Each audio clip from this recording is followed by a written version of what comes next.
The king hath drawn the special head of all the land together. Henry IV.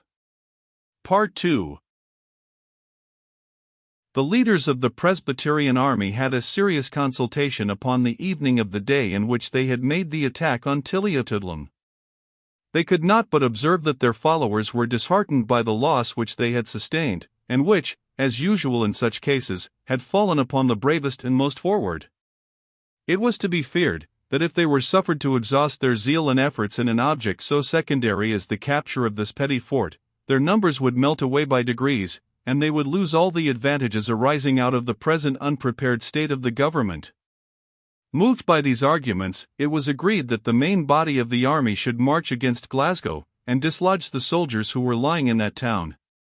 The council nominated Henry Morton, with others, to this last service, and appointed Burleigh to the command of a chosen body of 500 men, who were to remain behind, for the purpose of blockading the tower of Tilliatudlem. Morton testified the greatest repugnance to this arrangement. He had the strongest personal motives, he said, for desiring to remain near Tilliatudlem, and if the management of the siege were committed to him, he had little doubt but that he would bring it to such an accommodation as, without being rigorous to the besieged, would fully answer the purpose of the besiegers. Burleigh readily guessed the cause of his young colleague's reluctance to move with the army, for, interested as he was in appreciating the characters with whom he had to deal, he had contrived, through the simplicity of Cuddy, and the enthusiasm of Old Mouse, to get much information concerning Morton's relations with the family of Tilliatudlem. He therefore took the advantage of Poundtext's arising to speak to business, as he said, for some short space of time, which Burleigh rightly interpreted to mean an hour at the very least, and seized that moment to withdraw Morton from the hearing of their colleagues, and to hold the following argument with him. Thou art unwise, Henry Morton, to desire to sacrifice this holy cause to thy friendship for an uncircumcised Philistine, or thy lust for a Moabitish woman. I neither understand your meaning, Mr. Balfour, nor relish your allusions, replied Morton indignantly, and I know no reason you have to bring so gross a charge, or to use such uncivil language. Confess, however, the truth, said Balfour, and own that there are those within yon dark tower, over whom thou wouldst rather be watching like a mother over her little ones, than thou wouldst bear the banner of the Church of Scotland over the necks of her enemies. If you mean that I would willingly terminate this war without any bloody victory, and that I am more anxious to do this than to acquire any personal fame or power, you may be, replied Morton, perfectly right. And not wholly wrong, answered Burleigh, in deeming that thou wouldst not exclude from so general a pacification thy friends in the garrison of Tilliatudlem. Certainly, replied Morton, I am too much obliged to Major Bellenden not to wish to be of service to him, as far as the interest of the cause I have espoused will permit. I never made a secret of my regard for him. I am aware of that, said Burleigh, but, if thou hadst concealed it, I should, nevertheless, have found out thy riddle. Now, hearken to my words. This Miles Bellenden hath means to subsist his garrison for a month. This is not the case, answered Morton, we know his stores are hardly equal to a week's consumption. But, continued Burleigh, I have since had proof, of the strongest nature, that such a report was spread in the garrison by that wily and grey-headed malignant, partly to prevail on the soldiers to submit to a diminution of their daily food, partly to detain us before the walls of his fortress until the sword should be whetted to smite and destroy us. And why was not the evidence of this laid before the council of war, said Morton. To what purpose, said Balfour. Why need we undeceive Kettledrummel, Macbriar, Poundtext, and Langkale, upon such a point? Thyself must own, that whatever is told to them escapes to the host out of the mouth of the preachers at their next holding forth. They are already discouraged by the thoughts of lying before the fort a week. What would be the consequence were they ordered to prepare for the leaguer of a month? But why conceal it, then, from me? Or why tell it me now? And, above all, what proofs have you got of the fact, continued Morton. There are many proofs, replied Burleigh, and he put into his hands a number of requisitions sent forth by Major Bellenden, with receipts on the back to various proprietors, for cattle, corn, meal, to such an amount, that the sum total seemed to exclude the possibility of the garrison being soon distressed for provisions.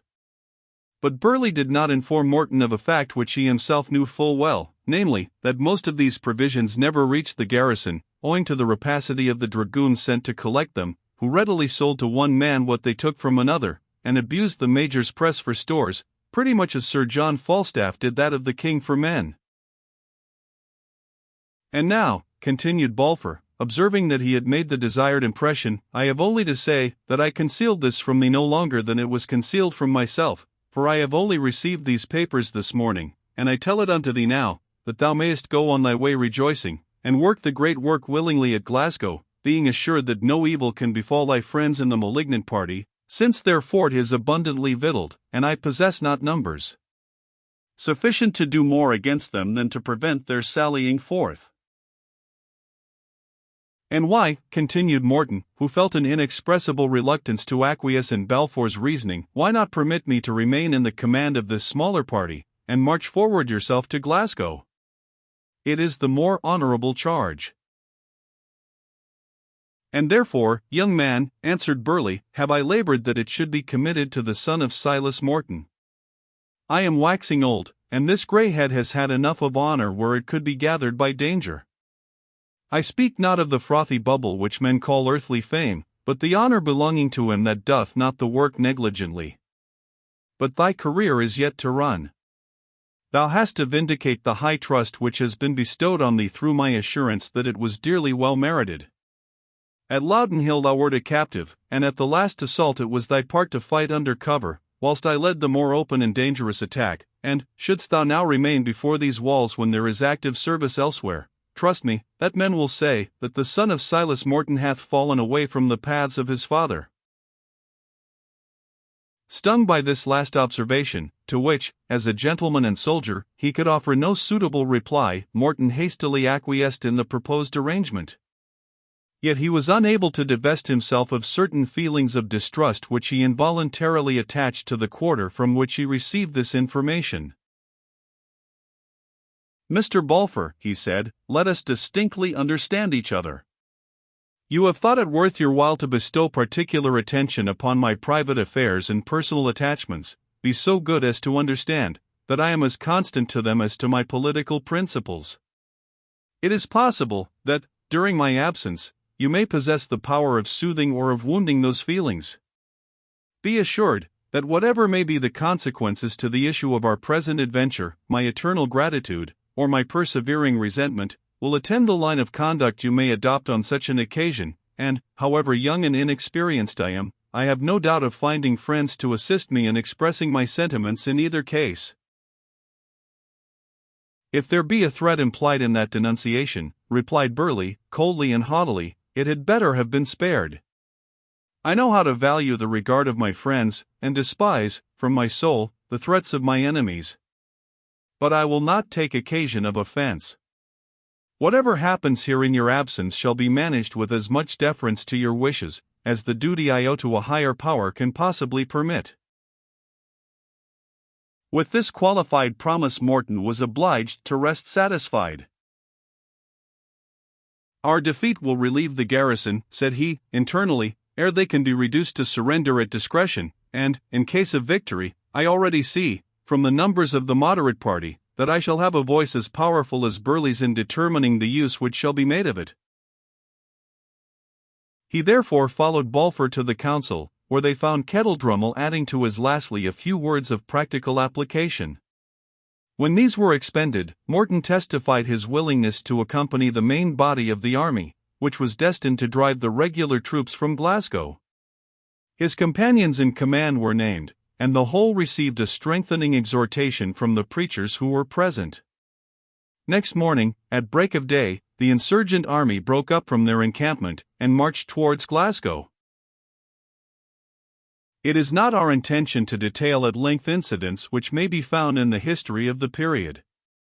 It is sufficient to say, that Claverhouse and Lord Ross, learning the superior force which was directed against them, entrenched, or rather barricadoed themselves, in the center of the city, where the townhouse and old jail were situated, with the determination to stand the assault of the insurgents rather than to abandon the capital of the west of Scotland.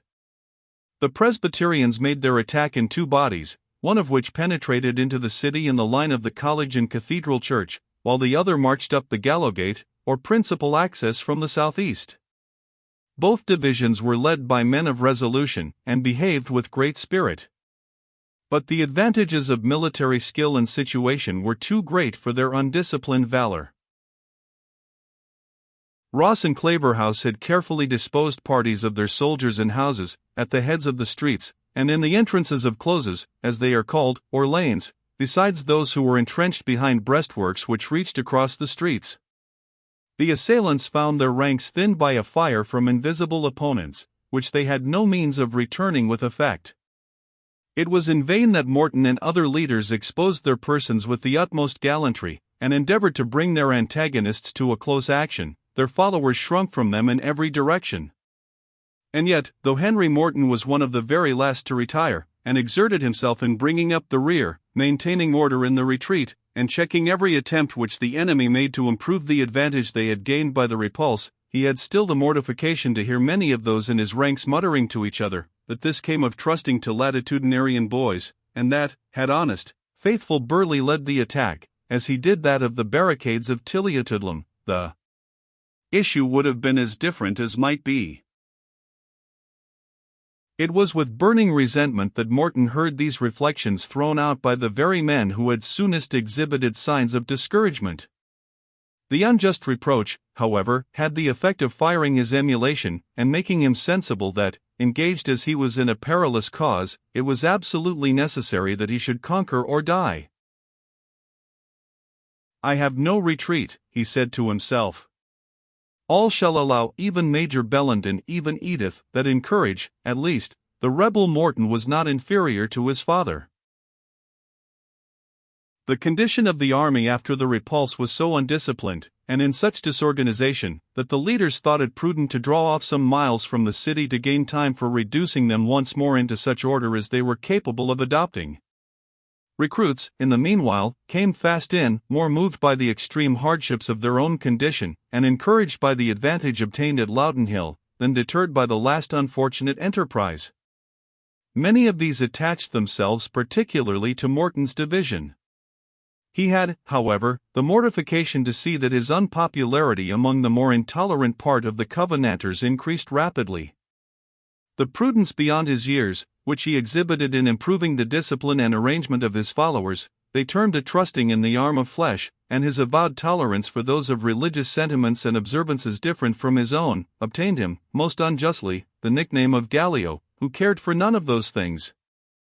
What was worse than these misconceptions, the mob of the insurgents, always loudest in applause of those who push political or religious opinions to extremity, and disgusted with such as endeavor to reduce them to the yoke of discipline, preferred avowedly the more zealous leaders, in whose ranks enthusiasm in the cause supplied the want of good order and military subjection, to the restraints which Morton endeavored to bring them under. In short, while bearing the principal burden of command, for his colleagues willingly relinquished in his favor everything that was troublesome and obnoxious in the office of general, Morton found himself without that authority, which alone could render his regulations effectual.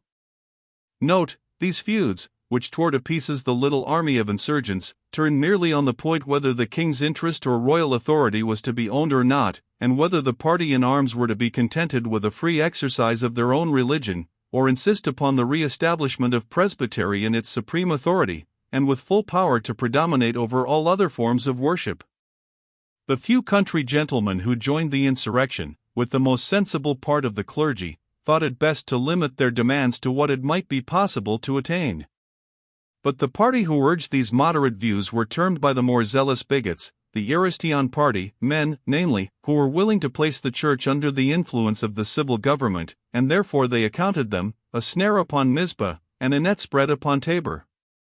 See the life of Sir Robert Hamilton in the Scottish Worthies, and his account of the Battle of Bothwellbridge, Passam. Yet, notwithstanding these obstacles, he had, during the course of a few days, labored so hard to introduce some degree of discipline into the army, that he thought he might hazard a second attack upon Glasgow with every prospect of success. It cannot be doubted that Morton's anxiety to measure himself with Colonel Graham of Claverhouse, at whose hands he had sustained such injury, had its share in giving motive to his uncommon exertions. But Claverhouse disappointed his hopes, for, satisfied with having the advantage in repulsing the first attack upon Glasgow, he determined that he would not, with the handful of troops under his command, await a second assault from the insurgents, with more numerous and better disciplined forces than had supported their first enterprise. He therefore evacuated the place, and marched at the head of his troops towards Edinburgh.